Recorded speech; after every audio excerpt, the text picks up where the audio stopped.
Então, ok. Então, boa noite para a gente aqui, para vocês, boa tarde. Hoje a gente vai abordar o tema e continuação de preparativos de Rosh Hashanah, parte dos preparativos para a festa, mas não somente na parte prática, ritualística, vamos, esses primeiros encontros, que nem semana passada, um pouco abordar a parte filosófica, a parte de preparação espiritual. Então, a ideia de que eh, o ano novo que chega em hebraico, a gente na semana passada falou, é um ano quando a palavra em hebraico Shana significa Shinui, significa mudanças. Então, vai chegar um novo ano e a gente tem a expectativa de novas mudanças e de melhorias nessa renovação. Então, o homem, na sua natureza, ele está sempre buscando renovar, sempre buscando evoluir, sempre buscando crescer. Então, cada vez que chega um ciclo que termina e vem um novo ciclo, a pessoa tem a expectativa de melhorias.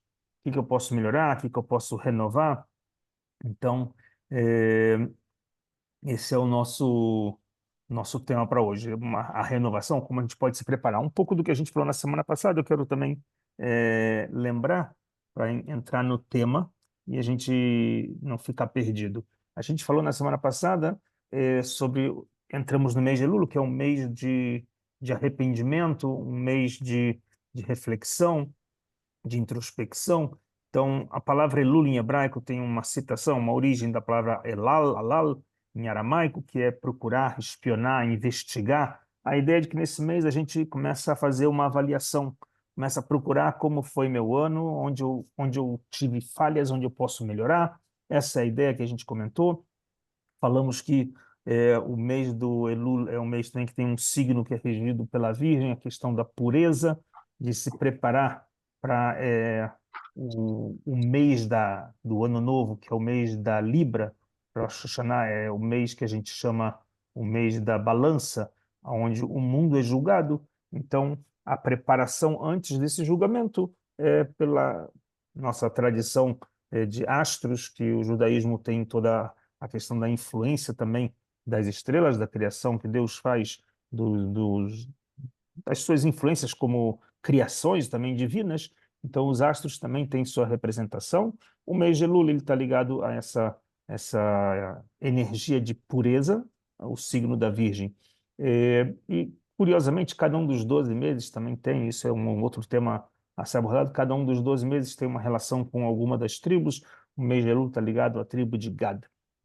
É, a gente falou também na semana passada, lembrando agora, um versículo em hebraico, Ani ledodi vedodili, o rei Salomão escreve isso no livro dele de Cântico de Shir Hashirim, Cântico dos Cânticos, eu para meu amado para mim, eu sou para o meu amado é meu. Tem algumas formas de como interpretar o que ele está querendo dizer com isso, é a nossa entrega, a nossa relação de amor do povo de Israel para com o Criador, com Deus, uma relação de um casamento, né? É, então, esse é um versículo que representa as letras iniciais, Ani, Ledodi, Vedodili, Aleph, Lamed, Vav, Lamed, as primeiras letras de cada palavra formam a palavra Elul. E existem outros versículos também, a gente citou na semana passada, rapidamente, só para a gente entrar no clima. Uma outra curiosidade que tem é que cada uma dessas palavras, Ani, Ledodi, Vedodili, termina com a letra Yud, termina com a letra Yud. A letra Yud, dentro da numerologia, na Gemátria, que a gente conhece no judaísmo, ela tem um valor numérico de 10.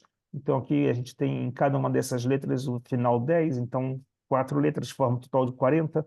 O número 40 é muito alusivo na história de que Moisés sobe ao Monte Sinai 40 dias e 40 noites para receber as primeiras tábuas da lei, depois pediu perdão e depois para receber as segundas tábuas da lei.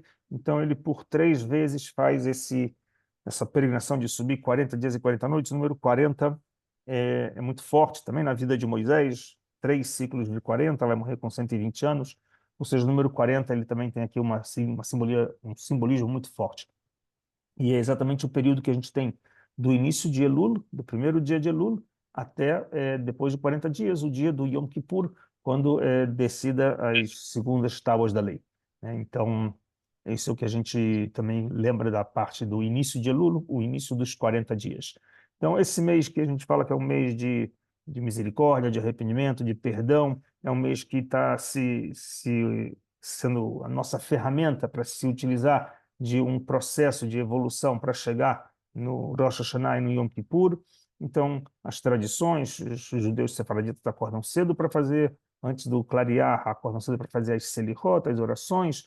Os judeus ashkenazim, na última semana, vão fazer isso somente no período da madrugada. De novo, a ideia de que o horário propício para as orações são sempre antes do sol nascer ou depois da meia-noite, é um horário de misericórdia de Deus, a gente comentou isso também. A tradição judaica ashkenazi, é de tocar shofar também esse mês todo, e também tem o costume de a gente acrescentar nas nossas orações um salmo, salmo número 27, o salmo de Davi, Hashem Ori Veishi. Eu vou ler para vocês a tradução, eu trouxe também, quero ler para vocês um pouco sobre o que significa esses nossos pedidos, quando a gente fala de Selichot, o que a gente está esperando aqui para esse momento. Então, esse Anile Dodi Vedodili, como é o último mês do calendário, é o mês que a gente está em reta final para o início do ano novo, tem uma forma de entender que o rei está no campo. Não sei se a gente abordou um pouco muito sobre isso na semana passada, mas quando a gente fala sobre o rei está no campo, quem é o rei? Rei, a gente fala do rei Deus, a gente fala nas nossas bênçãos todos os dias, Baruch atah Hashem Elokeinu melech haolam, né? Reconheço Deus, né?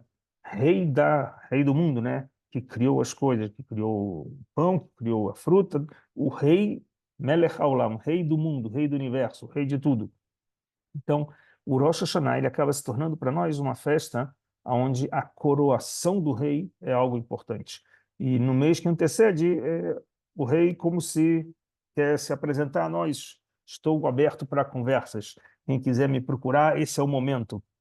Então, é uma coisa interessante de enxergar o mês de Elul, quando se costuma bem, especialmente no mundo racídico, Amelech Bassadeh, o rei está no campo, significa que ele está disponível. Os canais estão abertos para as pessoas procurarem.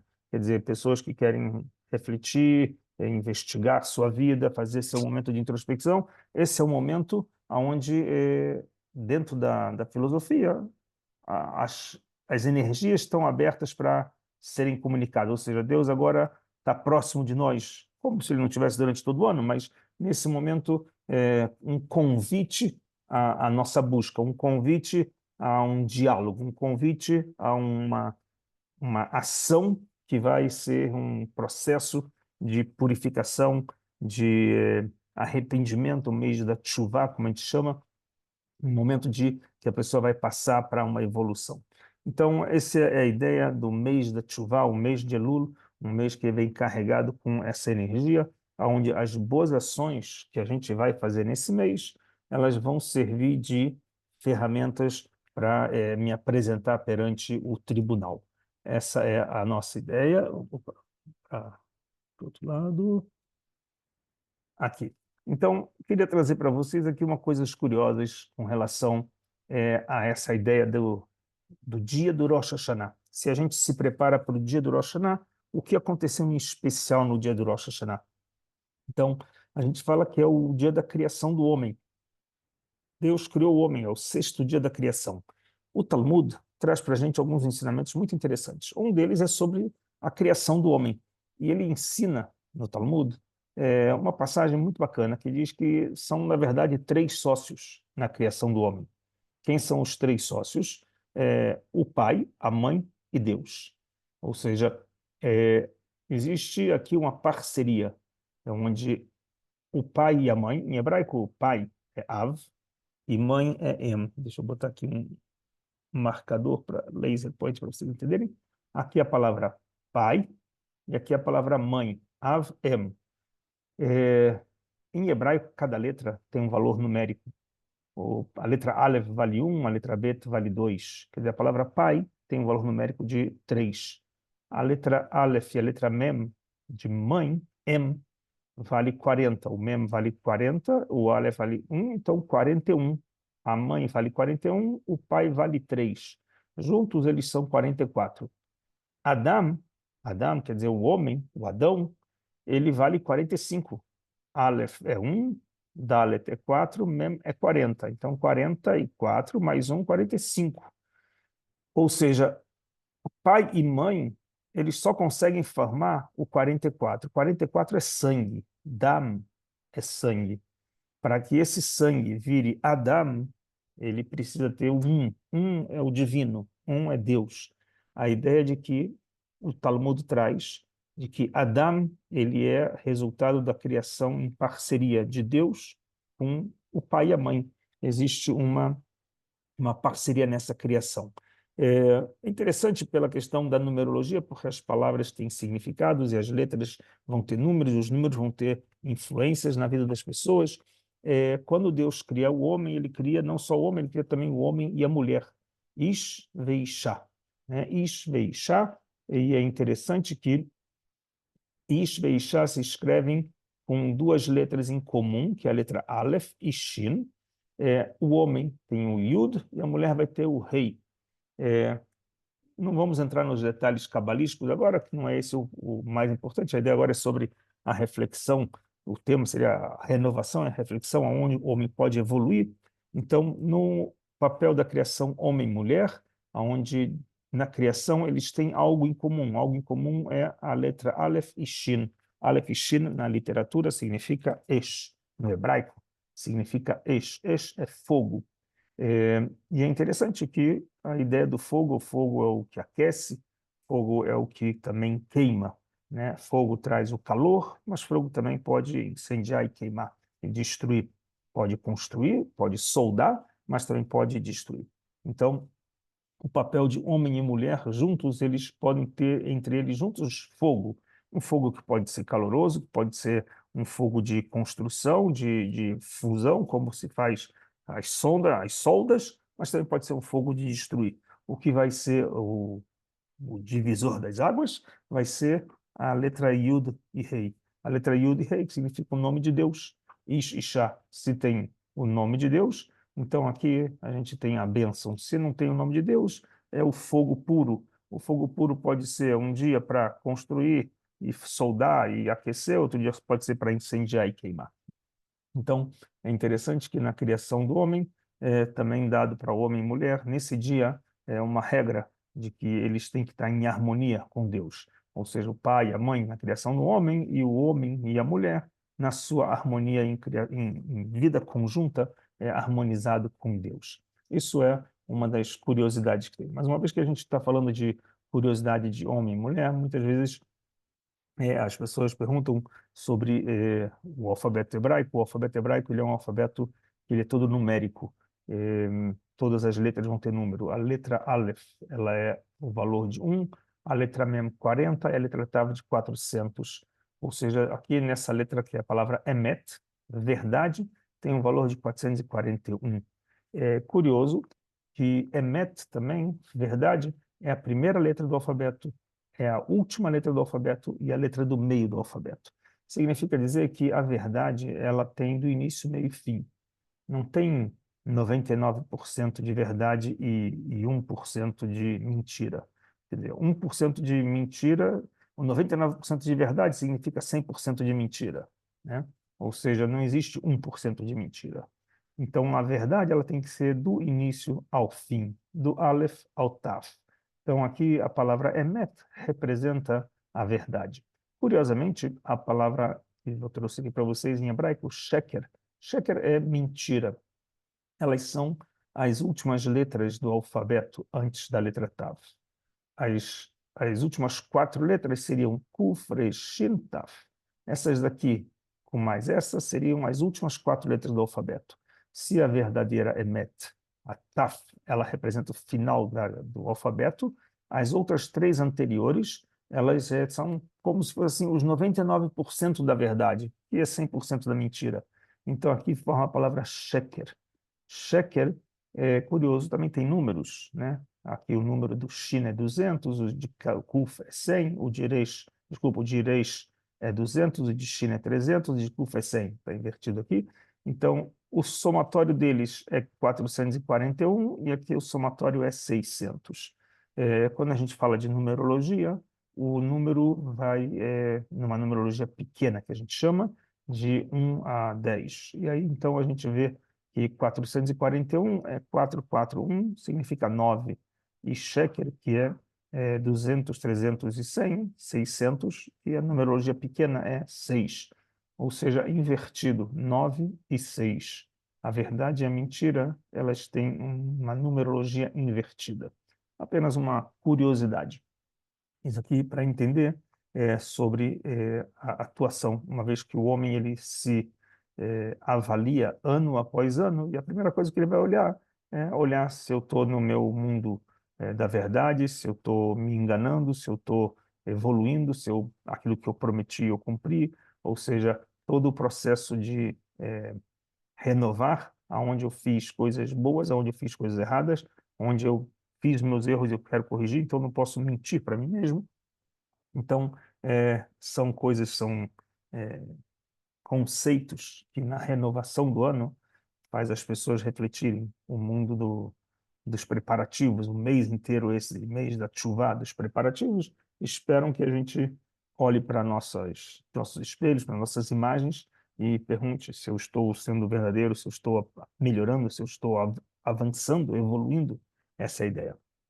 Também é uma coisa curiosa que na criação do homem, o homem em hebraico Adam, né, na criação do Adam, é, a gente pode chamar ele Adam de ser humano, Adão de ser humano. Adamá em hebraico é terra. O homem foi feito da terra, assim é dito na Bíblia, né? Juntou-se à terra e Deus dá um sopro nas narinas e é o sopro da vida. E a palavra em hebraico, Adam, Adamá e Adamé, se escreve tudo igual, onde cada um tem um significado. O ser humano Adam, Adamá é a terra e Adamé é se parecer, similar. A ideia de que quando Deus criou o homem, ele fala, façamos o homem à imagem e semelhança de Deus. Fazer o homem à imagem e semelhança de Deus não é exatamente da parte física. Estamos se falando em parecer-se com Deus, não em forma física, mas nos atributos, em como Deus reage e interage com a humanidade e como ser humano. Então, é nisso que o homem vai passar esse processo todo de introspecção e buscar onde eu posso ser melhor. Eu tenho uma proposta, né? Deus me botou nesse mundo para que eu seja a imagem e semelhança de Deus. Então, aonde eu posso melhorar e ser a imagem e semelhança de Deus. Então, na verdade, precisa de muito estudo para essas coisas. A palavra chokhmah, sabedoria, é koachma. Koach Ma é a força do Ma. Ma é, na verdade, do quê? Do que você tem a força? Na numerologia, novamente, a palavra Ma, 45, é a palavra Adam, ou seja, é a força do homem. A sabedoria está na força do homem. O homem ele tem a capacidade de usar a sua força para o conhecimento. Não é esperar cair do céu, existe um processo de estudo, não é um insight que ele vai receber, um estalo do céu e a sabedoria vai vir. Ele precisa trabalhar as suas faculdades mentais, os estudos, leitura, audição, tudo isso para fazer do seu conhecimento. É, e curiosamente falando, no dia do Rosh Hashanah, a gente vai estar coroando o rei do mundo, o rei de Israel, o rei do mundo, né? Melech Israel, Melech Haolam. A gente, quando vai coroar o rei, é, a palavra em hebraico rei é Melech. Melech é interessante, aqui traz para vocês três letras, Melech, que elas também têm um simbolismo muito forte. A letra Mem, ela representa a palavra Moach. A letra Mem representa o cérebro. A palavra Lamed representa o Lev, o coração. E a letra Raf representa a palavra Kaved. Melech, nessa ordem, é Moach, Lev, Kaved. Moach é cérebro, Lev, coração, Kaved é o fígado. Ou seja, aqui vamos explicar alguns dos místicos. São três níveis, existem quatro níveis da nossa alma, é, cinco níveis da nossa alma, sendo que três estão no corpo e dois, podemos dizer assim, acima da cabeça, seria pensamento, etc. Um deles é Neshama, outro é Ruach e outro é Nefesh. A Neshama estaria ligado ao pensamento, o Ruach estaria ligado às emoções e o Nefesh estaria ligado aos instintos, né? Então, a Hashivá, o pensamento que a gente desenvolve, o estudo, faz a gente trabalhar nossa evolução espiritual da Neshama. Quando a gente aborda a parte sentimental, quando a gente trabalha com a parte emotiva, o coração, a gente está despertando a nossa parte, né, a parte Ruhanit.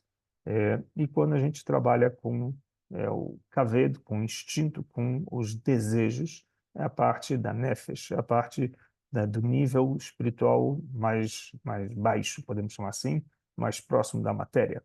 E é interessante porque é, a ideia é que a gente, quando pede nas orações para honrar e coroar Deus, a gente também está, de alguma forma, trabalhando para que a gente use desse código, podemos chamar assim, dessa regra de Meller, de que o mor, a razão, esteja acima do coração e esteja acima do kaved, ou seja, a razão em cima da emoção que está em cima do instinto.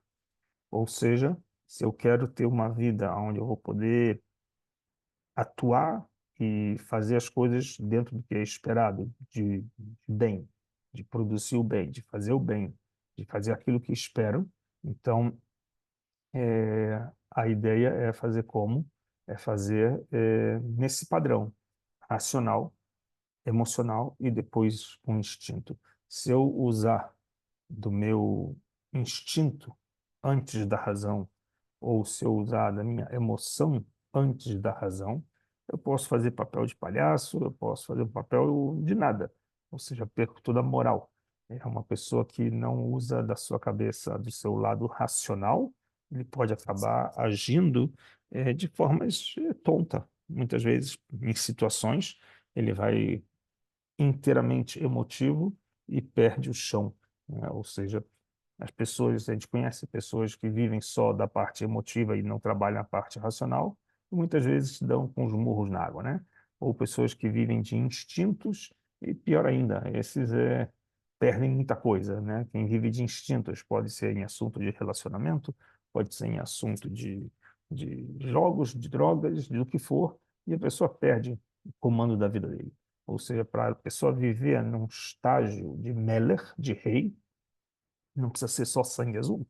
No estágio de rei, no sentido de é, comanda o cérebro, o coração segue e o instinto atrás, ou seja, existe uma regra, um padrão. Isso é o lado interessante. Logicamente que quando a gente trabalha isso, a gente trabalha para controlar todos os nossos cinco sentidos, né, que eles são limitados, eles não têm todos os poderes do mundo. Os nossos olhos têm uma capacidade limite de enxergar 100 metros, 200 metros, 1 quilômetro, 2 quilômetros. Se eu botar um binóculo ou um telescópio, eu vou conseguir alcançar, ver um pouquinho mais, mas não é infinito. Da mesma coisa, ouvido, eu posso botar aparelhos para ouvir, de audição, captação, sondas, radares, tudo tem um limite. Limite de espaço, limite de tempo, ou seja, todos os meus cinco sentidos, eles não são todos poderosos, eles não são é, podemos dizer assim, os imbatíveis. Eles têm suas regras, têm seus limites, e isso tem um lado positivo dentro da nossa filosofia, de que faz com que o homem aprenda a lidar com esses controles.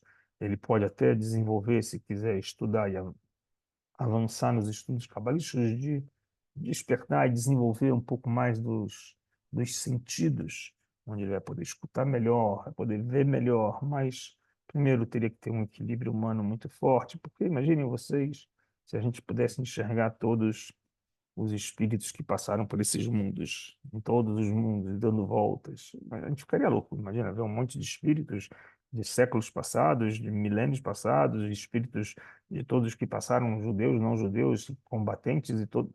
A gente ficaria louco olhando um bando de espíritos, a gente perderia a nossa noção de bom senso, nos tratariam num hospital psiquiátrico.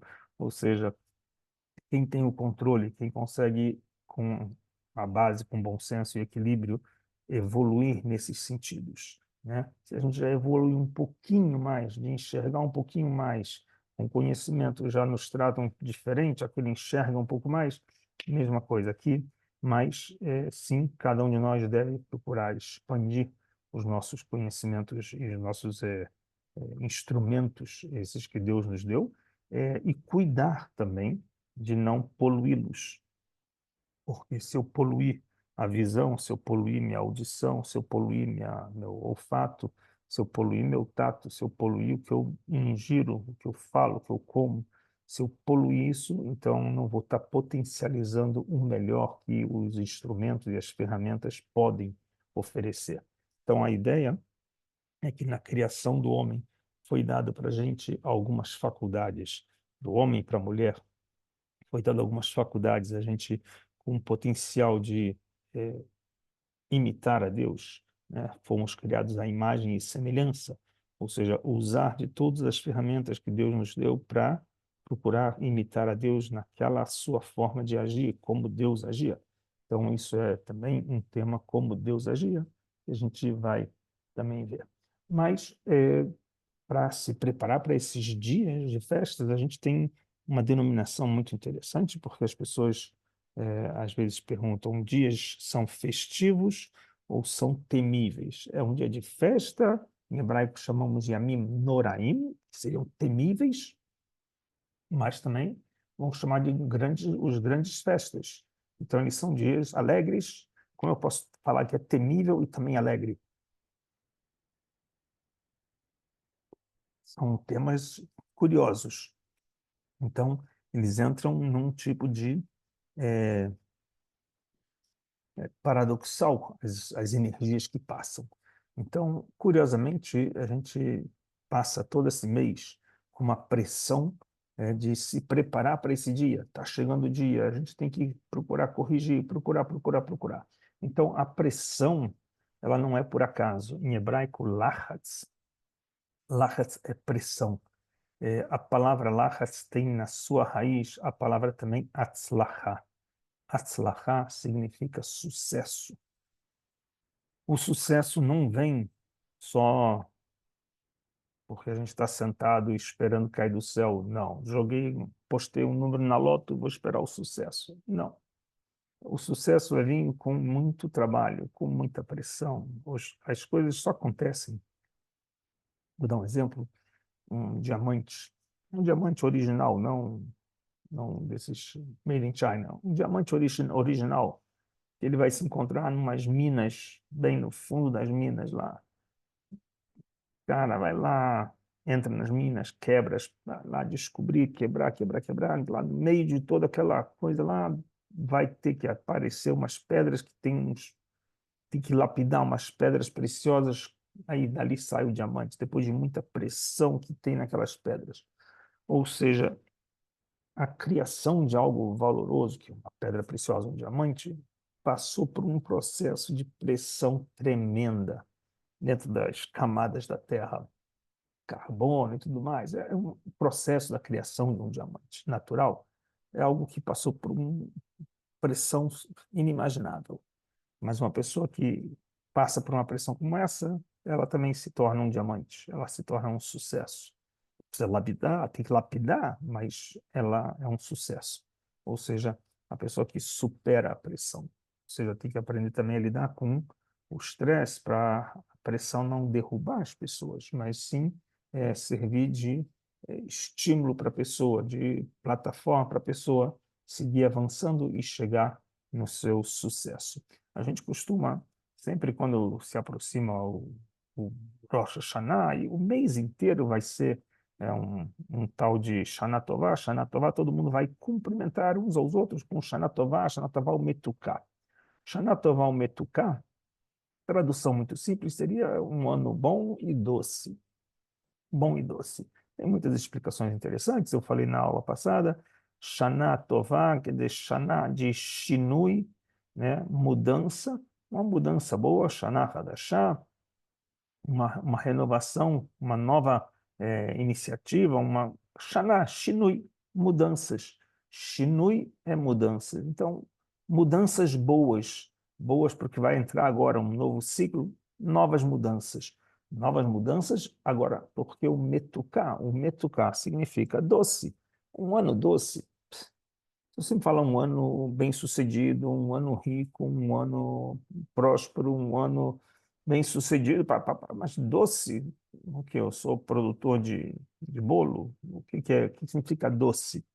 Então, vai ter uma explicação filosófica que é que as coisas que aparecem para a gente, às vezes, até mesmo um tipo de castigo, podemos chamar assim, ou um remédio, né? Para a pessoa que está doente, vai tomar um remédio.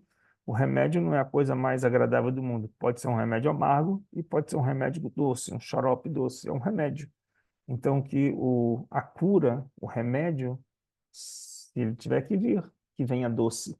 Ou seja, se eu tiver que, para esse ano de mudanças, sofrer algum tipo de punição, ou que eu tenha que receber alguma repreensão pelas minhas coisas passadas erradas, que ela venha de forma metuká, adocicada. Então, não venha de forma amargurada. Essa é uma expressão que a gente costuma falar do Rosh Hashanah, Shana Tová Metuká, que seja doce, todos os reparos, todos os concertos, tudo venha de forma adocicada. Mas tem uma coisa curiosa também, que é, de novo, olhar as palavras em hebraico. E olhar as palavras em hebraico, a palavra metuká tem a palavra taf, a letra taf, kuf, que são as mesmas que formam a palavra tikkun. Tikkun é reparo. Shana Tová Metuká significa um ano bom e reparado e consertado. Ou seja, Shana, Shinui, um ano mudanças e consertadas. Ou seja, vai começar Rosh Hashanah, não é que, ok, fazemos o mês de Elul, um monte de coisas, vamos rezar, pedir Selichot, e entra Rosh Hashanah e podemos agora entrar em ponto morto, podemos deixar na inércia. Não, é o contrário, a partir de 1º de Rosh Hashanah é onde eu assumi mudar em muitas coisas, mudar a minha atitude, mudar em todos os meus sentidos de pensamento, de ação, para corrigir, para fazer tikkun, para fazer reparo, metuká. Shana Tová metuká, o doce aqui, legal, maçã, mel, mas a ideia é tikkun, a ideia é reparo, a ideia é corrigir. Corrigir o que cada um, no seu lado mais íntimo, vai olhar, aonde eu estava com a cabeça quando eu falei A, B, C com tal pessoa, ou o que eu fiz, ou o que eu deixei de fazer, ou que eu me comprometi. Todos os nossos points a serem avaliados é eu e o meu umbigo, e o meu espelho, ao olhar todos os dias onde eu tenho que corrigir. Agora, isso é um lado pessoal, individual. Logicamente, e temos o lado comunitário. O lado comunitário também tem isso. A gente vive em comunidade, diz a Ética dos Pais, uma das passagens da Mishnah, Al tifrosh min tzibur, não se aparte do público. O público em hebraico é tzibur. Aqui a palavra em hebraico tzibur. Tzibur se escreve com a letra tzadik, com a letra yud, a letra bet, a letra vav e a letra resh. Tzibur, tzadik, é a palavra também do tzadik.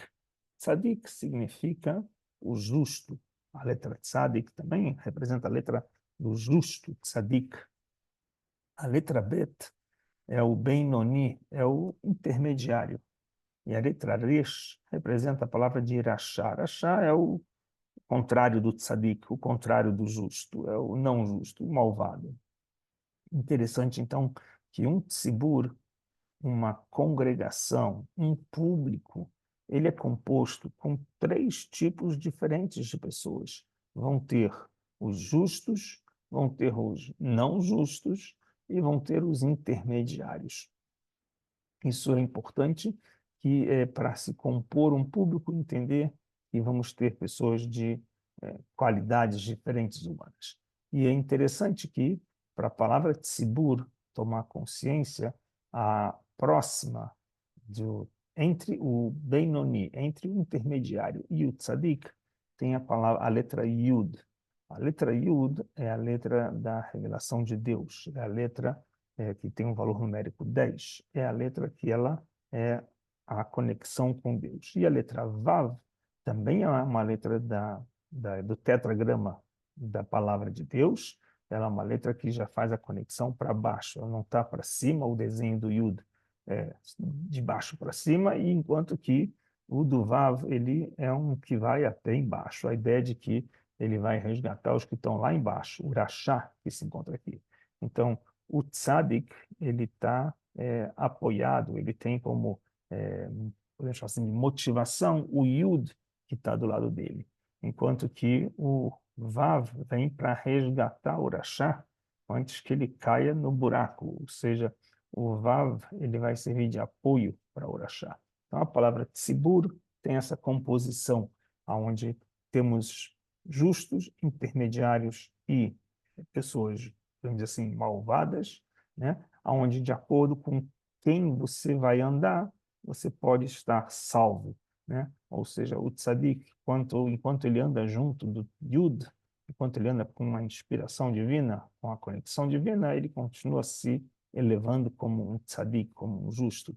E o Resh, se ele não tiver uma conexão com o Vava para ser apoiado, ter como chama assim, uma boia para salvar ele, ele vai acabar entrando nos fundos dos erros, né, da treva, nas últimas camadas que não tem depois como voltar atrás, né? Por achar, se ele não tiver como se apoiar em alguém do meio campo ali para puxar ele, ele acaba se afundando na lama.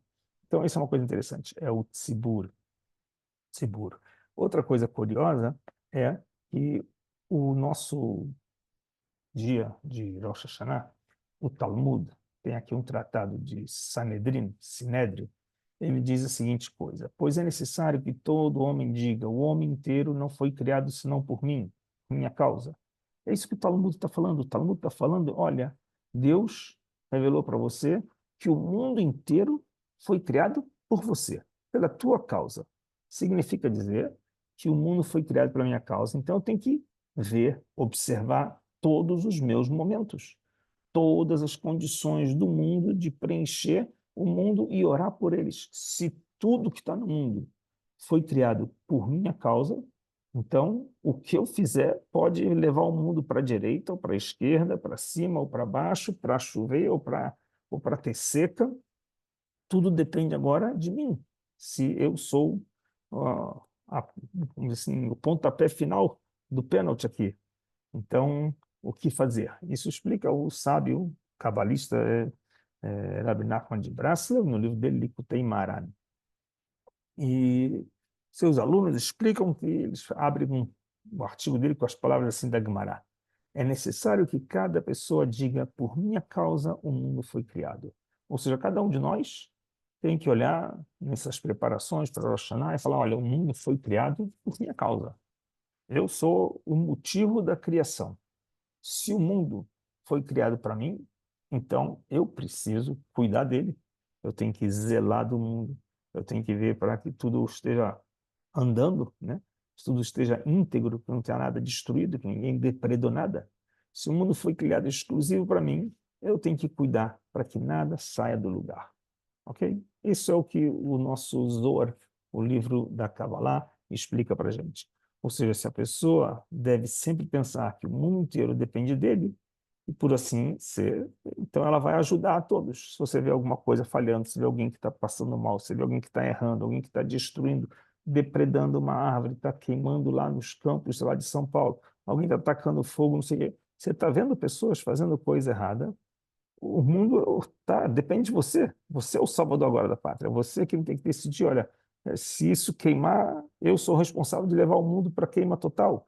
Então, eu tenho que estar ativo e procurar correr zelar e consertar o mundo em cada uma das ações que estão acontecendo.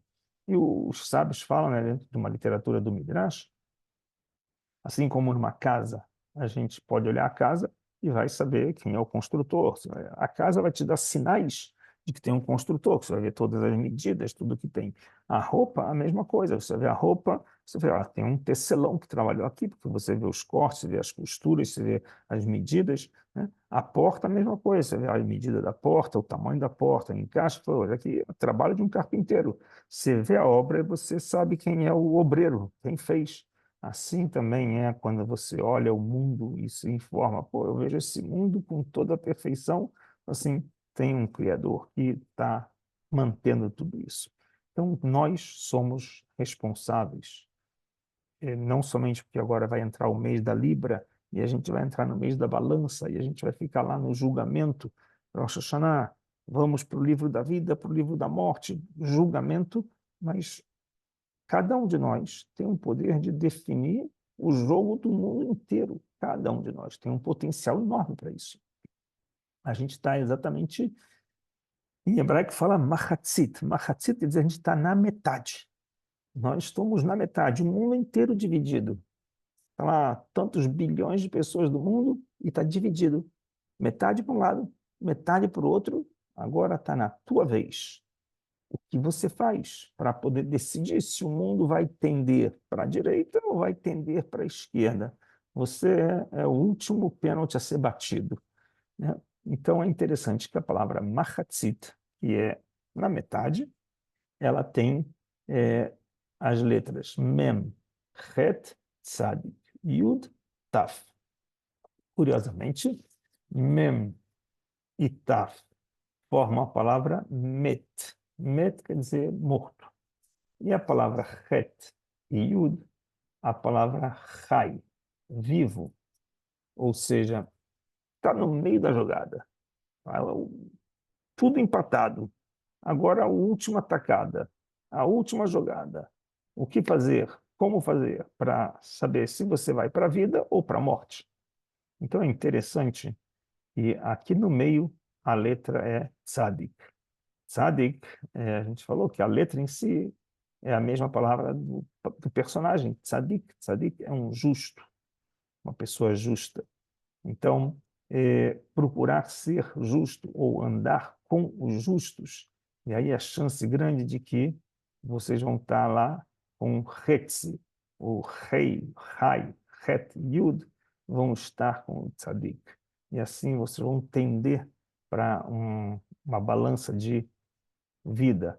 Se você não está próximo ao tzadik, está afastado da vida do justo, está mais longe da influência da justiça, então você está, como as duas letras no extremo, met. Met está igual morto. Ou seja, você como a última cartada, a última batida de pênalti para definir se o mundo vai para a direita ou para a esquerda, vai para a vida ou vai para a morte, vai depender aqui de vocês. Então, enxergar esse momento como estamos exatamente na metade agora. A última bola vai jogar. Para que lado vai? Então, alguns vão entrar em momentos de tensão, dias temíveis. Outros vão falar dias felizes, porque eu tenho a certeza que eu estou junto com as boas energias, que eu estou junto com os justos. Então, cada um vai fazer durante todo o mês de Elul o preparo de colocar as suas vestes para o dia da batalha ou para o dia do jogo final, né? O mês de Elul é treino. A gente treina, treina, treina, treina para chegar em Rosh Hashanah e Yom Kippur afiado, ou seja, não vou errar. A ideia toda é passar um mês de preparativos para o dia de Rosh Hashanah, Yom Kippur, Hoshana Rabbah, que são os dias do julgamento em si. Então, essa é a ideia. A gente falou na semana passada que tem o shofar, mostrei para vocês o shofar. O shofar tem o verbo lechaper, o verbo de melhorar, aperfeiçoar, de alguma forma evoluir. Essa é a palavra shofar. né? O seu designer é que tem uma boquinha pequena, uma boca grande, a gente assopra pela pequena, sai o sopro grande pela maior, o sopro maior pela boca maior. A ideia de que a gente faz atos pequenos, de formas contínuas, e eles vão se tornando e ganhando proporções. Ou seja, começar as coisas de forma formiguinha, formiguinha, mais contínua, e elas vão ganhando tamanho. A ideia de shofar é uma, uma forma de evolução, um shipur, um aperfeiçoamento contínuo. Essa é toda a ideia. Logicamente que tem que trabalhar a nossa avaliação interna, o toque do shofar. A pessoa que vai tocar é um som de despertar não somente o nosso espírito, aos dos nossos semelhantes na nossa comunidade, e também é um chamado a Deus, acaba sendo um chamado a Deus, um anúncio a Deus. Esse é o papel principal do shofar, é anunciar a coroação de Deus. Então, é bem importante esse momento. O Rav Saadia Gaon tem um rabino famoso e viveu pouco mais de 1.100 anos, 1.200 anos, é, uma época interessante, na época dos Geonim, é, época dos grandes sábios que começam a desenvolver a filosofia judaica. Ele traz 10 citações sobre a importância do simbolismo que é de tocar o shofar, que vai fazer alusão de Rosh Hashanah como o dia da criação, então a gente tem os toques do shofar, de todas as energias do céu, né? Tudo que Deus criou. Então, o toque do shofar era o momento da coroação do toque do reconhecer o rei do universo. Os 10 dias entre Rosh Hashanah e o Yom Kippur, 10 dias que a gente está de tshuva, de correção, para não cair no mesmo erro das primeiras tábuas da lei, quando Moisés subiu e acabou o povo desgringolando e foi adorar um bezerro de ouro. Então, esses 10 últimos dias, as pessoas ficam tensas, esperando que da minha oração de Rosh Hashanah, do meu pedido para um julgamento e para um dia de pureza, que eu possa ser decretado no Yom Kippur, selado, carimbado dessa forma. Então, são 10 dias de muito preparo, muitas expectativas. Então, também se toca shofar nesses 10 dias. Todas as pessoas nesse momento, de alguma forma, tentam refletir. Curiosamente, todo dia antes de tocar o shofar, também se lê o Salmo 27 antes de tocar, uns fazem depois de tocar. Vamos ver o Salmo também para vocês, mas é para entender que estão conectados isso.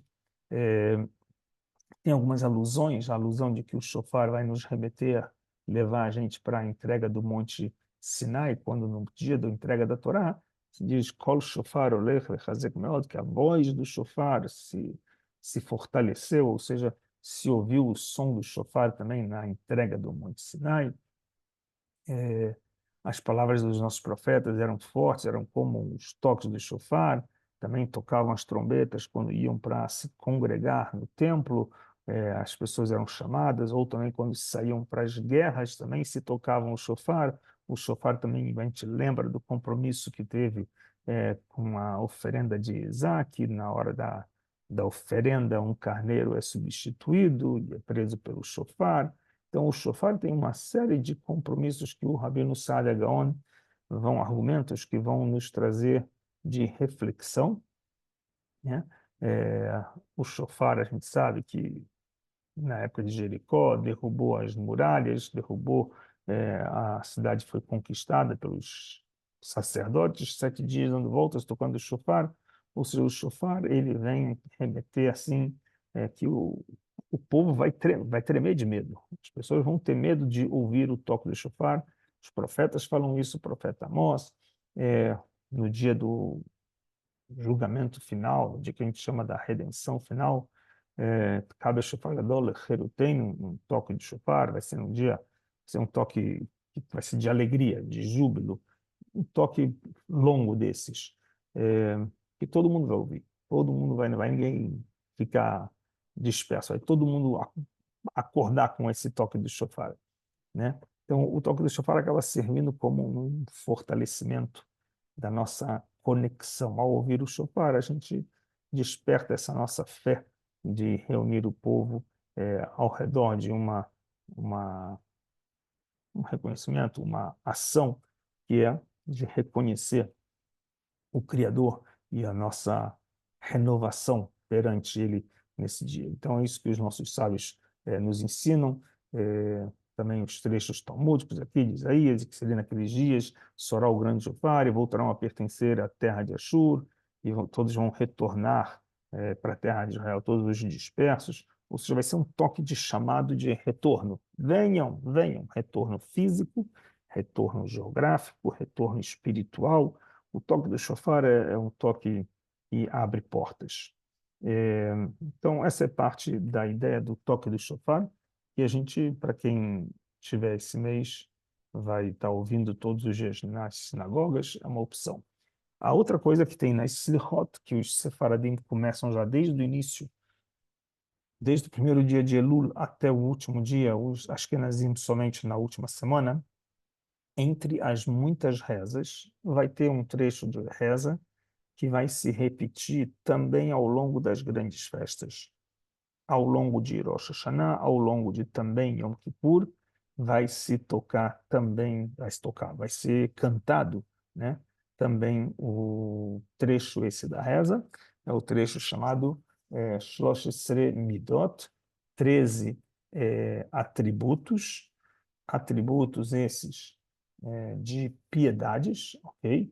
É uma passagem que é citada na Torá, em especial quando Moisés vai pedir perdão para o povo de Israel para receber as segundas tábuas da lei, ou seja, quando ele vai pedir as segundas tábuas da lei, pedir perdão para que o povo possa receber as segundas tábuas da lei, então ele evoca esses 13 palavras, podemos dizer assim, esse versículo, aonde vai ser como, vamos dizer assim, um código secreto, uma senha para acessar a piedade de Deus, a misericórdia de Deus.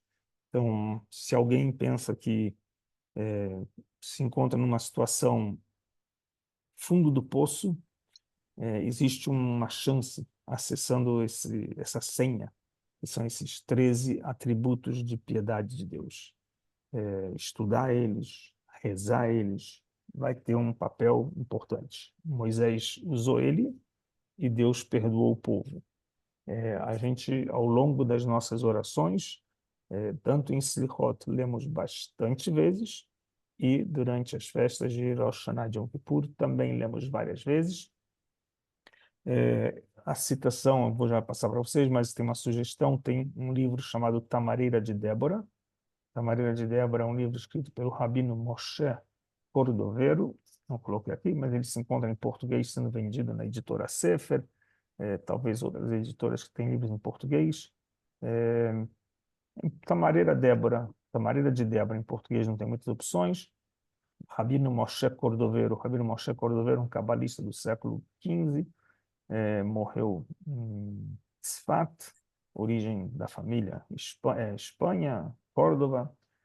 Ele foi um dos mestres do Arizal. No final de vida dele, o Arizal chegou a conhecer ele, ficou talvez 2 anos na sua presença.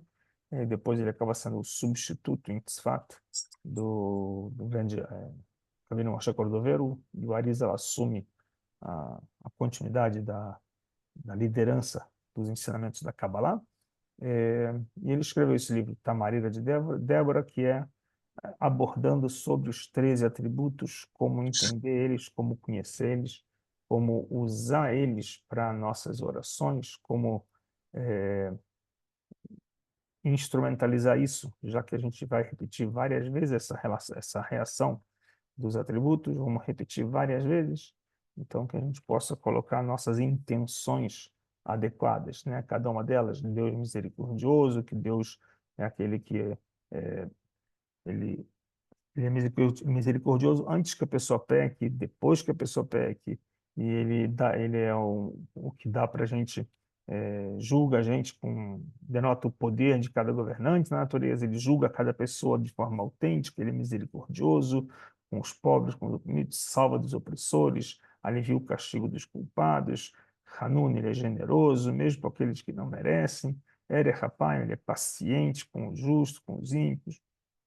ele é bondoso mesmo que os outros não têm mérito, ou seja, ele estende a mão, estende, estende, estende de todas as formas para todos, né?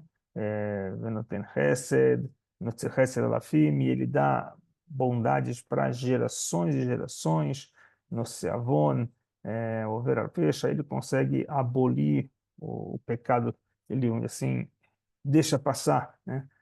Perdoa o pecado que as pessoas fizeram, né? Ele limpa a barra das pessoas, ou seja, esses três atributos são códigos secretos que a pessoa, conhecendo ele, lendo ele, tem aqui uma ferramenta na mão para ter sucesso nas suas orações. Bom, para encerrar, a gente vai dizer o seguinte, que é uma coisa cíclica, né? O mês de Elul, ele vai terminar, vai começar o mês de Rosh Hashanah, e é tudo cíclico. Esse nosso modelo de enxergar um ano que começa, um ano que termina, um ano que começa, um ano que termina, é tudo cíclico. Então, o nosso ritual, e aí, numa próxima aula, a gente vai fazer rituais mais básicos para todo mundo entender, mas para dar uma introdução, é tudo ligado à parte Agol. Agol quer dizer arredondado, tudo se fecha na visão que Deus deu para a gente. Ele sabe tudo o que acontece, ele é o Deus que sabe para onde vão as nossas escolhas, tudo isso, ele vai nos deixar aqui dando voltas nesse mundo até achar o nosso caminho final. Se a gente não acertar na primeira vida, a gente tem encarnações, reencarnações, para a gente corrigir as nossas vidas, mas oportunidades que tem. Então, alguns dos símbolos tradicionais a halá redonda, o pão do Rosh Hashanah, já vai ser pão do Rosh Hashanah, que vai durar até o final de Sukkot, pães arredondados, adocicados, tem alguns costumes de ser salgado e depois usar mel somente para adocicar, outros adocicados na própria produção do pão, e também comer com mel, não só a maçã, mas também o pão na hora da brachá, também se come com ela redonda. Toda a ideia do ciclo, do início, meio e fim, as coisas que não acabam, essa é parte da filosofia. A gente tem mais alguns temas ligados a Rosh Hashanah, não somente de preparativos e rituais, mas também de mitzvot. Vamos abordar também sobre a mitzvah de Hesed, de Tzedakah, na próxima aula, e servir como preparativos, ferramentas ou armas que a gente possa estar se armando para o grande dia, né? Estarmos preparados para o dia do julgamento. Cada um de nós estar com forças suficientes, ok? Esse livro é a pergunta que ele se fez. Esse livro também é bom de adquirir, sim. É profundo, não é um livro, não é um livro na literatura assim, gibi, né? É um livro de profundidade, mas é um livro que tem em português, uma linguagem adequada, mas é um livro que vale a pena uma página por dia, né? Uma página por dia, refletir. Cada um dos textos que vem lá são textos com muita profundidade. Quem está em São Paulo é fácil de achar, mas tem no sebo, internet hoje, é, é fácil de achar. Ok, pessoal? Então, desejo para vocês um bom início de semana. Vai se começando agora, depois desse feriadão. E semana que vem, se Deus quiser, domingo, estaremos aqui de volta. As aulas vão, se Deus quiser, mais um, 2 dias também serem colocadas na gravação. E vai ficar no canal lá do Lilmod, no canal do YouTube. Então, aí todos vocês vão poder estar acompanhando. Ok? Tá bom. Muito obrigada, Márcia, Muito muito obrigado. interessante, Que bom. muito interessante. Aproveita então aí o fim de semana. Escuta, só queria perguntar uma coisa: os 13 atributos a mulher também pode falar ou só os homens? Mulher também fala. Nas Ah, tá bom. orações o tempo todo. A gente fala Ah, tá bom. nas orações de Slichot e também de Rosh Hashanah e Yom Kippur. Tá bom, obrigado. Tá bom? Ok. Um abraço então e boa noite para vocês. Obrigada. Boa Boa noite, noite. obrigado. Tchau, Tchau. tchau.